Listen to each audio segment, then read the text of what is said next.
تخيل إن جسمك بعد الموت مش بس بيتحلل، لأ، ده بيمر بمراحل مرعبة، حاجات ولا تخطر على بالك بتخلي أي حد يعيد تفكيره في فكرة الموت. لو كنت شجاع كفاية خليك معايا للآخر، لأن الحقيقة أغرب من الخيال. الناس دايما بتخاف من الموت، بس قليل اللي بيفكر إيه اللي بيحصل لجسمي بعد ما أموت. مش بنقصد مشاعر الناس ولا الجنازة، لأ، بنتكلم عن الجسم نفسه، الجلد، العضلات، الدماغ، العيون. كل جزء بيمر برحلة صادمة ومرعبة بعد الوفاة. في الفيديو ده هنتكلم عن 7 حقائق مرعبة جدا عن جسم الإنسان بعد الموت. وحقيقة رقم 4 هتخليك تبص لنفسك في المراية بطريقة مختلفة تماما. ما تنساش تشترك في القناة وتفعل الجرس عشان يوصلك كل جديد مرعب ومثير. يلا نبدأ. الأول، الدماغ بيشتغل بعد الموت. أيوة، العلماء اكتشفوا إن بعد ما القلب بيقف الدماغ بيفضل شغال لثواني وأحيانا لدقايق. ده معناه إن الشخص ممكن يكون واعي للحظات بعد الموت. التجارب العلمية أثبتت وجود موجات دماغية بعد الوفاة، وده بيخلي فكرة لحظة خروج الروح مرعبة أكتر مما تتخيل. تخيل إنك ميت بس لسه واعي. وفي بعض الحالات الأطباء قالوا إن بعض الأشخاص بيحسوا وبيسمعوا اللي بيحصل حواليهم بس مش قادرين يتحركوا.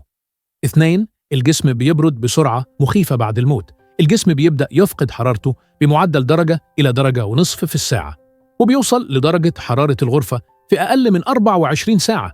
البرودة دي بتبدأ من الأطراف وتوصل لداخل الجسم، وبتخلي الجلد شكله شاحب ورمادي، والأطراف تبدأ تبرد وتتصلب. وهنا ننتقل للمرحلة التالية. 3، تيبس عضلي أشبه بالتحجر. بعد ساعات قليلة الجسم بيدخل في حالة اسمها رايجور مورتس أو التيبس الموتي. العضلات كلها بتتصلب بما فيها عضلات الوجه. يعني لو مات الشخص وهو متفاجئ أو بيصرخ ممكن يفضل شكله كده. والمرعب أكتر إن التصلب ده بيبدأ من الفك والركبة وينزل لباقي الجسم، ويفضل كده يوم أو يومين قبل ما يبدأ الجسم يرتخي تاني. 4، العينين بتنكمش وتتحول بشكل مرعب بعد الموت. العينين بتجف وبتفقد الشكل اللي إحنا متعودين عليه. العدسة نفسها بتتحول لمادة شفافة باهتة، والقرنية بتبدأ تتكرمش. ولو الشخص كان مغمض عينه جزئياً المظهر بيكون مخيف جداً، كأنك قدام دمية شريرة. وده بيخلي دفن الميت في أسرع وقت أمر منطقي دينياً ونفسياً. 5، البكتيريا بتحول الجسم لمعركة داخلية بعد الوفاة. جهاز المناعة بيقف، والبكتيريا اللي كانت عايشة بسلام في أمعائك بتبدأ تاكل فيك، بتهجم على الأنسجة وتسبب غازات وانتفاخات. وده بيخلي الجسم يبدأ ينتفخ بشكل ملحوظ، خصوصاً في البطن. ده غير الروائح الكريهة اللي هي ناتج عن تحلل الخلايا. ودي المرحلة اللي بنسميها التحلل الداخلي، واللي بتكون صامتة لكنها قاتلة جداً للجسم. 6، الأظافر والشعر بيبان كأنهم بيطولوا. واحدة من أغرب الظواهر بعد الموت. الناس كانت بتفتكر إن الشعر والأظافر بيطولوا بعد الوفاة، لكن الحقيقة إن الجلد بينكمش فبيبان كأنهم طولوا. والمظهر ده بيكون مرعب جدا وبيخلي أي شخص يفتكر إن الجثة لسه عايشة. 7، في حالات الجسم بيتحرك بعد الموت. دي أغرب وأخطر ظاهرة حصلت.